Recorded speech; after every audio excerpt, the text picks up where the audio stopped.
ঐ বুঢ়ী হা কি হ'ল? বুঢ়ী ঐ মোক চিন্তা এটাই খুলি খুলি খাই মাৰিছে নহয়। কালি মই সপোনটো দেখিলোঁ। সপোনটোৰ কথা মনত পৰিলে জীয়াটো ধিপিং ধিপিং কৰি আছে একেবাৰে অন্তকণ্ঠ মোৰ শুকাই গৈছেগৈ। বুকুখন ধান বনাই দিব আনি আছে আৰু একেবাৰে। আপুনিনো আকৌ কি ইমান বেয়া সপোন দেখিলেও কওকচোন কওক মোক। কিবা সমাধান কৰি দিব পাৰোৱে নেকি আকৌ? যোৱাকালি নিশা সপোনত মই কেনেকেনো গৈ পালোঁ ভুলতে, গৈ ভূতৰ দেশত দিলোগে নহয় সোমাই। তাত সেই প্ৰথমে বুঢ়ী এজনী আহিছিলে। বুঢ়ীজনী আকৌ মই তই বুলিহে ভাবিছিলোঁ। বুঢ়ী তই নহয়, বেলেগ বুঢ়ী। মই মাতিছোঁ, কি কৈছে মই ভূত, মই তোৰ বুঢ়ী নহয়। আই কলিজা, মোৰ জীয়েটো একেবাৰে ধিপিং কৰি গ'লগে। জীয়টো একেবাৰে চুলি আগে উৰি গ'লগে। হাই হাই ভগৱান, মই ক'ত সোমালো, কলৈ আহিলোঁ।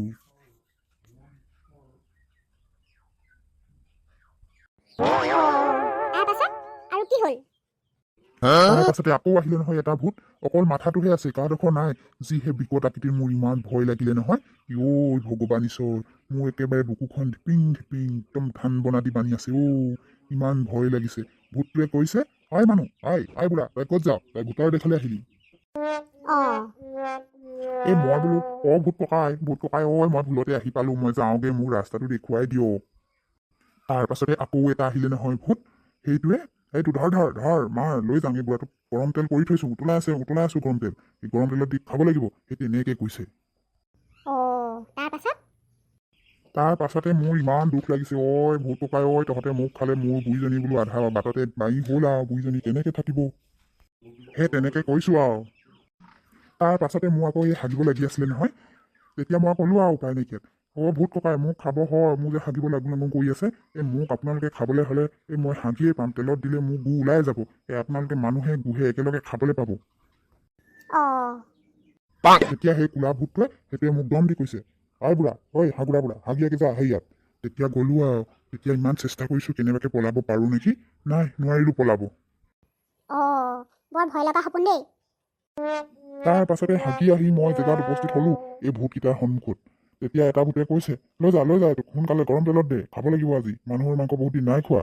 একদম তাহাঁতি মুখ টেপালি আছে আৰু জিভা লালতি পৰি আছে, মোক দেখি খাং খাংকে আছে আৰু। মোৰ ইমান ভয় লাগিছে নহয়। তাৰ পাছতে এটা সুধিছে, আই বুঢ়া, হাগি টিকা ধুলি নাই? তেতিয়া মই ক'লো, নাই ধোৱা। মই হাগি টিকা নাই ধোৱা, ইয়াত পানী ইফালে সিফালে চালো, ক'তোৱে নাই। তেতিয়া সঁচা কথা কৈ দিলো আৰু, মই হাগি টিকা নাই ধোৱা, মোৰ টিকাত গু লাগি আছে। তেতিয়া সিহঁতে চিন্তা কৰিলে, এই বুঢ়াটো কেনেকে খাম বাৰু, হাগি টিকা নাই ধোৱা, টিকাটোত গু লাগি আছে, এইটোতো খাব নোৱাৰিম। তেতিয়া সিহঁতে মোক পঠাই দিলে, বুঢ়া যা, তই ঘৰলৈ যা, তোক আজিলৈ পঠিয়াই দিছো। তই ঘৰত হাগি টিকা গা মূৰা ধুই চফাকে থাকিবি। তাৰ পাছত সেই ভূত দুটাই ক'লে, বুঢ়া তই যা, গৈ হাগি টিকা গা পা ধুই চফাকে থাকিবি, কাইলৈ আমি গৈ তোক লৈ আনিম। তেনেকে ক'লে, পঠাই দিলে। মইতো বাৰু ভালেই পালো, কিন্তু এটা কথাৰ চিন্তাইহে মোক খুলি খুলি খাই মাৰিছে, যে আজি আহিম ক'লে, তই আজি মোক লৈ যাম কৈছে। এতিয়া কি কৰো জান পাই, মই একো ভাবিয়েই নাই পোৱা। যদি আজি সঁচাকেই ভূতকেইটা আহি যায়, তেতিয়া বাৰু আমাৰ কি গতি হ'ব? কথাটো শুনি মোৰো বুকুখন ধপ ধপ কৰি গৈছে। যদি ভূত দুটা আজি নিশা সঁচাকেই আহি যায়, তেতিয়া কি হ'ব বাৰু? কি কৰিম বাৰু বুঢ়ী? হাই ভগৱান, মই যে একো ভাবি নাই পোৱা দেই, কি কৰো কি নকৰো। বুজিছ বুঢ়া, সেই এটা কাম কৰোঁ, এই বদুৱা বেজৰ ওচৰলৈকে যাওঁ। এই বেজে কিবা কিবি দিলে কিজানিবা কিবা এটা সমাধান হয়েই। তই ঠিকেই মনত পেলালি। সেই বদুৱা বেজৰ ওচৰলৈ গ'লে বেজে কিবা এটা নহয় কিবা এটা কৰি দিব। তেওঁ বহুত কিবা কিবি জানে। এটা কাম কৰ, এতিয়া দেৰি কৰি নাথাকো, বৈ এতিয়াই যাওঁৱেই। হেল্ল'। কওকচোন, আপোনালোকে কিয় বা আহিছে ইয়ালৈ? সাধু বাবা, আমাৰ বৰ বিপদ এটা হৈছে। আমাক যেনে তেনে ৰক্ষা কৰক আৰু। কৰিম, নিশ্চয় কৰিম। তোমালোকৰ কি ইমান ডাঙৰ বিপদ হৈছেনো, কোৱাচোন বিপদটোৰ কথা। বুঢ়া, কৈ দিয়কচোন আপোনাৰ সপোনটোৰ কথা। সাধু বাবা, কৈছো শুনকচোন। কোৱা। কালি যোৱা নিশা মই এটা বৰ বেয়া সপোন দেখিলো। হয় নেকি? এই সপোনটোৰ কথা কোৱাচোন, কিনো ইমান বেয়া সপোন আছিলে? মই ভুলক্ৰমে সেই একেবাৰে ভূতৰ দেশত সোমাই দিলোগে নহয়। এই ভূত গৈ মোক খাবলৈ লৈছে। এতিয়া মোৰ আকৌ এই পেটটো অলপ বেয়া কৰিছিলে, মোৰ বোলো হাগিব লাগিছে। তাৰ পাছত মোক সেই ভূতখিনিয়ে খাম লং বুলি একদম নেৰে আৰু, মাৰুং খাংকে আছে। তাৰ পাছত মই মোৰ হাগিব লাগিছে বুলি কোৱাৰ কাৰণে ভূতে ক'লে, যা হোৱাত হাগি আগে যা। তাৰ পাছত হাগি আহি মই এই ভূতখিনিৰ আগত উপস্থিত হলো। ভূতকেইটাই সুধিছে, বুঢ়া, তই হাগি টিকা ধুলি নাই? মই বোলো নাই ধোৱা। তাৰ পাছত সিহঁতে চিন্তা কৰিলে তই হাগি টিকা নাই ধৰা যে তোক এইবাৰলৈ ৰেহাই দিছোঁ, তই সোনকালে যা, গৈ তই ভালকৈ গা মূৰা টিকা পকৰ চব ধুই ভালকৈ থাকিবি। তেতিয়া মই চিন্তা কৰিলোঁ, অঁ ঠিক আছে দে। এই ভূতকেইটাই তাৰ পাছত কৈছে তই ভালকৈ গা পা ধুই থাকিবি, কাইলৈ আমি যাম তোক লৈ আহিমগৈ। তো মোৰ এই কথাটো একেবাৰে অন্তৰত সোমাই খুলি খুলি খাই আছে।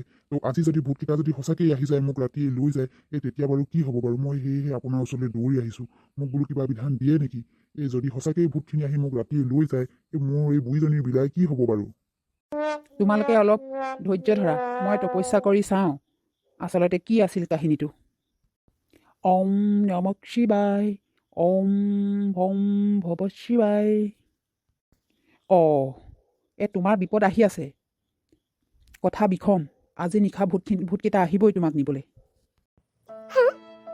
কি ক'লে? ঐ বুঢ়ী, মই মৰিলোঁ, আজি নিব মোক। ঐ সাধু বাবা, কিবা এটা উপায় কৰক। এই বুঢ়াটোক লৈ গ'লে কি হ'ব? ভূতে যদি আজি বুঢ়াটোক লৈ যায়, ঐ বেজ ককাই, ঐ কিবা এটা কৰক। ঐ সাধু বাবা, ঐ মোক ৰক্ষা কৰক। যদি সঁচাকেই আহি যায় আজি, কি হ'ব বিলাই? এই বুঢ়ীজনী আলৈ বিলৈ হ'ব। ঐ সাধু বাবা, ঐ মই একেবাৰে নিখংগ হৈ যাম। এটা উপায় আছে, চিন্তা নকৰিবা। কি উপায় আছে? কওকচোন বাবা, কওক। যি উপায় হ'লেও কৰিম। বুঢ়াটোক যেনে তেনে বচাও ভূতৰ হাতৰ পৰা। মোৰ হাতত এটাই উপায় আছে, চিন্তা নকৰিবা, কন্দা কটা নকৰিবা, ধৈৰ্য ধৰা। মই কথাটো কৈছোঁ শুনা। ঐ সাধু বাবা, কি কৰিব লাগিব কওকচোন? আপুনি যি কৰিবলৈ কয় মই সেয়াই কৰিম। মোৰ ওচৰত এটা বটল আছে, সেইটো সাধাৰণ বটল নহয়, এইটো যাদুকৰী বটল। সেই বটলটোত আপোনাক ভৰাই দিব লাগিব। সেই আপোনাৰ আকাৰ সৰু কৰি দিম, সৰু কৰি আপোনাক বটলৰ ভিতৰত ভৰাই দিম। তাৰপাছত মুখনি মাৰি দিয়া হ'ব। বটলটো এই বুঢ়ীগৰাকীয়ে লগত লৈ যাব লাগিব। বটলটো মনে মনে লুকুৱাই ৰাখিব লাগিব, কোনেও নেদেখাকৈ। আপোনালোকে কথাটো কাকো ক'ব নোৱাৰিব।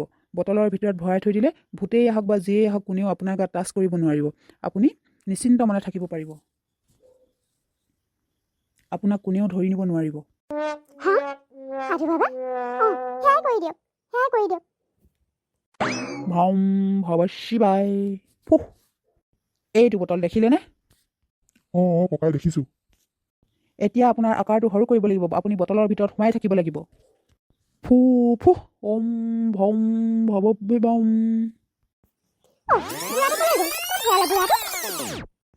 ঐ সাধু বাবা, বুঢ়াটো কলৈ গ'ল? ইয়াতে আছিলে বুঢ়াটো, হঠাৎ কলৈ গুচি গ'লগে? ভূতখিনি আহি ধৰি লৈ গ'লহি নেকি বাৰু?